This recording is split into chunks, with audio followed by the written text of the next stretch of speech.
এই জন্য প্রকৃত যিনি সাধু, আচরণশীল যিনি সাধু, তীর্থ থেকেও শ্রেষ্ঠ। চৈতন্য ভাগবতে বৃন্দাবন দাস ঠাকুর লিখলেন মহাপ্রভুর হৃদয়ের কথা, তীর্থে পিণ্ড দিলে নিস্তরী পিতৃগণ, যেই যারে পিণ্ড দেয় তরে সেই জন। এবার গৌরহরি কেঁদে কেঁদে বলছেন, তোমরা দেখিলে এই কোটি পিতৃগণ অনাসে ভবের বন্ধ পায় বিমোচন, অতএব তীর্থ নহে তোমারও সমান, তীর্থের উপর তুমি মঙ্গল বিধান। এরপরে দেখুন প্রার্থনা, গৌরহরি জানালেন গুরু বৈষ্ণবের কাছে কি চাইতে হয়। সংসার সমুদ্র হইতে উদ্ধার মোরে, এই আমি দেহ সমর্পিলাম তোমারে, কৃষ্ণ পাদ পদ্মের অমৃত রসপান, আমারই করাও তুমি এই চাহিদা। সাধু নিকটে কি চাইবে? যে এই সংসার সমুদ্রে আমি ডুবে গেছি, হে বৈষ্ণব ঠাকুর, হে মহাত্মা, হে গুরুদেব, হে গোসাই, আপনি কৃপা করে আমাকে আপনার চরণ তরিতে তুলে এই সমুদ্র পার করে দেওয়ার ব্যবস্থা করুন। এই কৃষ্ণ প্রেমামৃত আপনি আমাকে আস্বাদন করার সুযোগ করে দিন। এটাই শ্রেষ্ঠ চাওয়া, এর থেকে শ্রেষ্ঠ প্রাপ্তি কিছু নয়।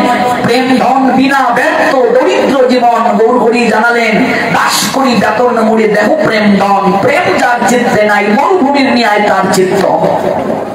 তার মতো দরিদ্র, তার মতো দুঃখী আর কেউ নাই। সার্বভৌম ভট্টাচার্যের নৈকট্যে 7 দিন ব্যাপী বেদান্তের ভাষ্য শুনে গৌরহরিকে যখন জিজ্ঞেস করা হলো, হে নবীন সন্ন্যাসী, কি তুমি শুনলে, কিছু বলছো না যে? গৌরহরি বললেন, আপনি তো আমায় শ্রবণের জন্য বলছেন, কিছু বলার জন্য তো বলেননি। আমি শুনেছি আপনার বেদান্তের শ্লোকগুলো ঠিক আছে, কিন্তু আপনি যে ব্যাখ্যা করেছেন খুবই নিরস, মরুভূমির ন্যায় শুকনা। আমার কাছে রস প্রাপ্তি হয়নি। সারা রাত সার্বভৌম ভট্টাচার্য ভাবলেন, পুত্র সম বয়স এই সন্ন্যাসী আমায় বললো, আমার এই ব্যাখ্যা নিরস, মরুভূমির ন্যায়। সারা রাত তিনি ভাবলেন। মধ্যরাত্রিতে সার্বভৌম ভট্টাচার্য একটু তন্দ্রাচ্ছন্ন হলেন। একটা কোমল স্বর কানে ভেসে আসলো, সার্বভৌম কে? তাকিয়ে দেখো। তাকিয়ে দেখলেন স্বয়ং গৌরহরি দাঁড়িয়ে আছেন। আরে সন্ন্যাসী, তুমি কি করে প্রবেশ করলে? দরজা তো লাগানো, তাকিয়ে দেখো না আমি কে। সার্বভৌম আবার তাকিয়ে দেখছেন, সেখানে নবীন সন্ন্যাসী শ্রীকৃষ্ণ চৈতন্য মহাপ্রভু নাই। সেখানে তিনি দেখছেন বংশী বিহারীকে, আবার দেখছেন ধনুকধারীকে। সরভুজে ভগবান দর্শন হলো সার্বভৌম ভট্টাচার্যের। সেখানে সার্বভৌম পরবর্তীতে উপলব্ধি করলেন প্রেম প্রাপ্তিটাই জীবনের মুখ্য, কৃষ্ণ প্রেম প্রাপ্তি। এই জন্য মহাসাধিকা মীরাবাই বলেছিলেন, বিনা প্রেম সে নাহি মিলে নন্দলালা। নন্দের নন্দনকে পেতে গেলে একটু প্রেম প্রয়োজন। ওই প্রেমটা জড় জগতের প্রেম নয়। আজকে তো প্রেমের বাজার বড় রমরমা। এই প্রেম না, যেজন প্রেমের বাপ বুঝে না, তার সঙ্গে না ইলে না দেনা, এইটা প্রেম না। এই প্রেম নয়, এই প্রেম সবার চিত্তে আছে। মহাপ্রভু তার প্রেম যুগের 2য় খণ্ডে বললেন, এই প্রেম প্রত্যেকের চিত্তে আছে, কিন্তু একটু কামনা বাসনা দ্বারা দূষিত হয়ে গেছে প্রেমটা। যেমন জল দূষিত হয়ে গেলে আমরা ফিল্টারকরণ করি, ছাকরণ পদ্ধতির মাধ্যমে শোধন করি জলটা, তেমনি আমাদের ভেতরেও প্রেম আছে, কিন্তু এটা কামনা বাসনা দ্বারা ফিল্টারকরণ হয়ে গেছে। তাই সাধু সঙ্গে গিয়ে হরি নামের দ্বারা, ভজনের দ্বারা, কৃষ্ণ কথা শ্রবণের দ্বারা এটাকে কামনা বাসনার ময়লাটাকে এটা যদি আমরা বের করে দিই, এটাকে যদি একটু ফিল্টারকরণ করি, শুদ্ধ নির্মল যে প্রেমটা তখন থাকবে। একবার যদি সেই প্রেমটা আমরা প্রেমময়ের চরণে নিবেদন করতে পারি, জীবন সেদিন ধন্য হয়ে যাবে, জীবন সেদিন প্রেমময়ের কৃপায় ভরপুর হয়ে যাবে। গৌরহরি প্রার্থনা তাই, সংসার সমুদ্র হইতে উদ্ধার মোরে, এই আমি দেহ সমর্পিলাম তোমারে, কৃষ্ণ পাদ পদ্মের অমৃত রসপান, আমারই করাও তুমি এই চাহিদান। আমার একটাই প্রার্থনা, আপনি কৃপা করে আমায় কৃষ্ণ প্রেমামৃত পান করান, আস্বাদন করান। গুরু বৈষ্ণব চরণে এই প্রার্থনা, আপনি যেখান থেকেই প্রণাম দিয়ে প্রার্থনা জানান না কেন, আপনার প্রার্থনা পৌঁছে যাবে। চরণ স্পর্শ কখনো উচিত নয় কেন করা?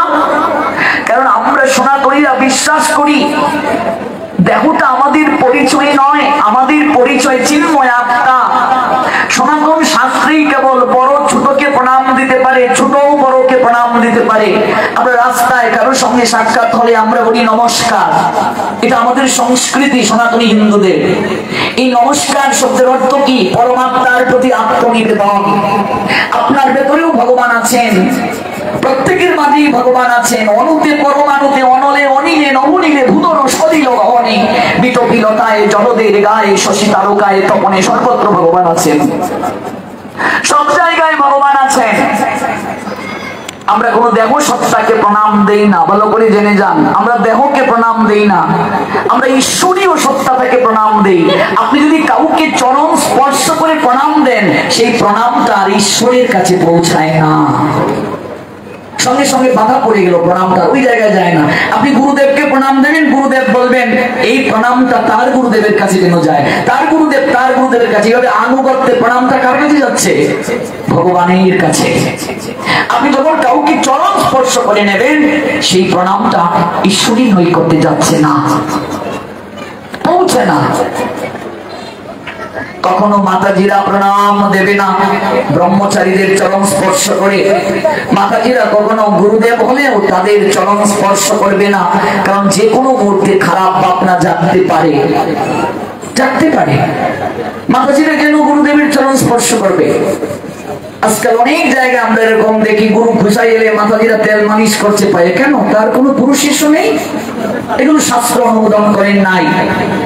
তারপর চরণ ভালো করে ধুইয়ে দিয়ে ঠ্যাং ধোয়া জল খাও, ঠ্যাং ধোয়া জলে কত ভাইরাস ব্যাকটেরিয়া আছে। শুদ্ধ ভক্ত কখনো কাউকে চরণ ধৌত করতেই দেবে না। যান আপনি রাধাকুণ্ডে বৃন্দাবনে, তাদের কাছে যেতে পারবেন নাকি? কোনো শুদ্ধ বাবাজি মহারাজদের আপনি চরণ ধৌত করাবেন, স্পর্শ করবেন? হ্যাঁ, যত সহজীরা তারা এই কার্যগুলো করে। এই জন্য কখনো এগুলো উচিত নয়, এগুলো উচিত নয়। আগুনে ঘি দেবেন আর আগুন ধাউ ধাউ করে জ্বলবে না, ভাবলেন কি করে? কি করে ভাবলেন? আজকে অবাক হবে, আমি এক জায়গায়, আমি এটা প্রতিবাদ পর্যন্ত করেছি, রাত 1টা থেকে 2টো 3টা, এই সময় মাঘ মাসের শীতের রাত, কোন কীর্তনিয়াকে দেয়া হবে?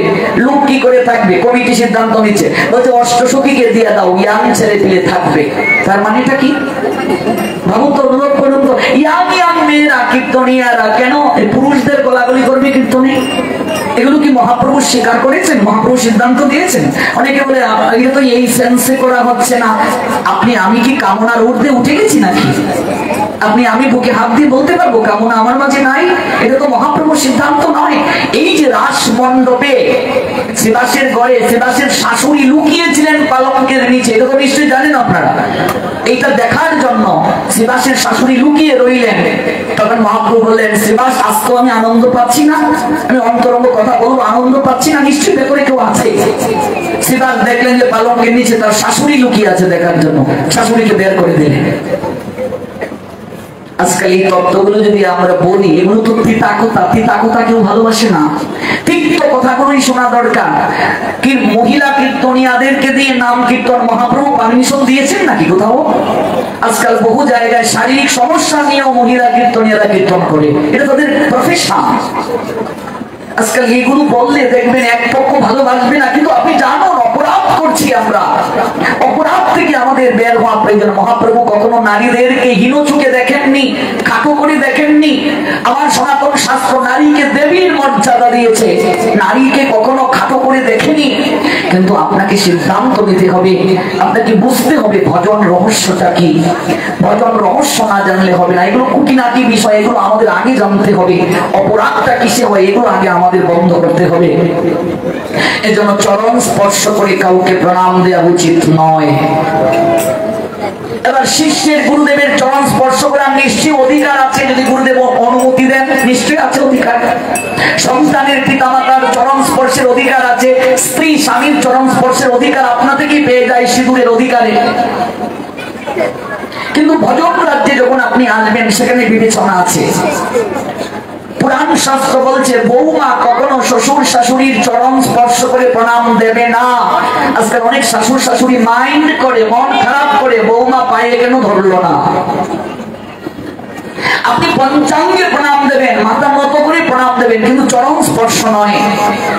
আজকাল প্রণাম হয়েও গেছে আমাদের ডিজিটাল প্রণাম। ডিজিটাল প্রণাম বুঝেন? এইভাবে প্রণাম, রাস্তা দিয়ে যাচ্ছে মন্দির সামনে এমন করছে, বামপথের দক্ষিণা দেবে দেখবে টাকাটা হাতে নিয়ে এমন করছি আমরা, আবার দেখবে মন্দিরের দান বাক্সে টাকা দেবো আমরা এমন করছি। কিন্তু জেনে রাখুন, জেনে যান, বিষ্ণু স্মৃতি স্মৃতি শাস্ত্র, সেখানে ভগবান বিষ্ণু বলছেন জন্ম প্রকৃতি আত কিঞ্চিত পুমান বৈ ধর্মমাচরে সর্বং তন্নিস ফলং ইয়াতি একহস্ত অভিবাদনা। বিষ্ণু স্মৃতি নামক শাস্ত্রে বলা হয়েছে যদি কেউ অলসতার বশবর্তী হয়ে কাজের অজুহাত দিয়ে এক হাতে যদি প্রণাম দেয়, এটা আছে কোথায়? বিষ্ণু স্মৃতি শাস্ত্রে। বিষ্ণু স্মৃতি শাস্ত্রে বলা হয়েছে জন্ম প্রকৃতি আত কিঞ্চিত পুমান বৈ ধর্মমাচরে সর্বং তন্নিস ফলং ইয়াতি একহস্ত অভিবাদনা। কেউ যদি কাজের অজুহাত দিয়ে অলসতার বশবর্তী হয়ে এক হাত লুকিয়ে রেখে, এটা আমি কেবল সনাতনী হিন্দুদের ক্ষেত্রে বলছি, অন্য কারো জন্য নয়, যদি এক হাতে প্রণাম দেয় তাহলে আমাদের বিষ্ণু স্মৃতি শাস্ত্র বলছে জন্ম সঞ্চিত তার সকল পুণ্য নষ্ট হয়ে যায়। ভগবান জানাচ্ছেন দেখ এই জগতে অনেক লোক আছে যাদেরকে আমি হাত দেইনি, আছে কি নেই? অনেক লোক আছে যাদেরকে আমি চরণ দেইনি কর্মানুযায়ী, তোকে যে হাত দিলাম অন্তত এই হাতটা জোর করে আমার কাছে একটু কৃতজ্ঞতা জ্ঞাপন করার সময় তুই পাস না, তাহলে যা আগামীতে তুই পঙ্গু হয়ে জন্মগ্রহণ কর। পঙ্গু আর তার মধ্যে পার্থক্য কোথায়? যদি হাতটা জোর করতে হয় না, আমি এক জায়গায় গেছি পাঠে, সম্পাদক এসে পাঞ্জাবির পকেটে হাত ঢুকিয়ে বলছে নমস্কার কেমন আছেন, আপনার হাত নেই নাকি? এখন আমি তো একটু খাটাস লোক, সিলেটি ভাষায় খাটাস বুঝেন, একটু স্পষ্ট পাচ্ছি, আমরা এগুলো কাউকে একদম ভেয়ে কথা বলি না। বলছে হাত থাকবে না কেন? বলছে হাত কোথায়? ওই তো হাত। বলছে হাত আছে বলে তো মনে হয় না। আজকাল গুরু বৈষ্ণবের চরণে মাথা নত হয় না, ভগবানের চরণে মাথা নত হয় না, শ্বশুর শাশুড়ির চরণে মাথা নত হয় না, পিতামাতার চরণে মাথা নত হয় না, গুরুজনের চরণে মাথা নত হয় না। আজকাল দেখবে কোনো জায়গায় গেলে, গৃহে গেলে মা বাবা ডাকে বাচ্চাদেরকে, বাবা প্রণাম করে যা, প্রণাম করে যা, তখন বাচ্চা প্রণাম দেয় না, মা বাবা লজ্জা পায়। কেন জানেন? ওই মা বাবা নিজেই 3 বেলা ভগবানকে প্রণাম দেয় না, অভ্যাস করায়নি। নিজে না করে সন্তান শিখবে কোথা থেকে? বাবা যদি নিজে সিগারেট খেয়ে সন্তানকে বলে আজ থেকে তুমি সিগারেট খাইও না, সন্তান মানবে? সন্তানকে সিগারেট ছাড়াতে গেলে আগে বাপকে সিগারেট ছাড়তে হবে।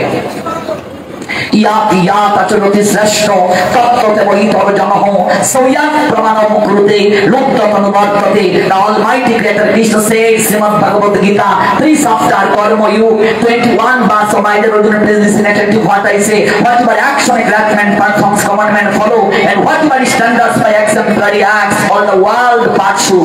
ভগবান বলছেন মহৎ ব্যক্তি, শ্রেষ্ঠ ব্যক্তি জগতে যা আচরণ করে, অপর সাধারণ জনতাকে অনুকরণ করে, তিনি যা জগতের বুকে প্রমাণ রেখে যান, সবাই সেটিকে গ্রহণ করে। এই জন্য আমাদের মহাপ্রভুর সিদ্ধান্তে আমরা পাই আপনি আচরে প্রভু জীবের শেখায়, সেই সব সিদ্ধান্ত গীতা ভাগবতে গায়। আপনি আচরে প্রভু জীবের শেখাইল, নিজে আচরণ করে গুড়া সবকে শিখিয়েছে।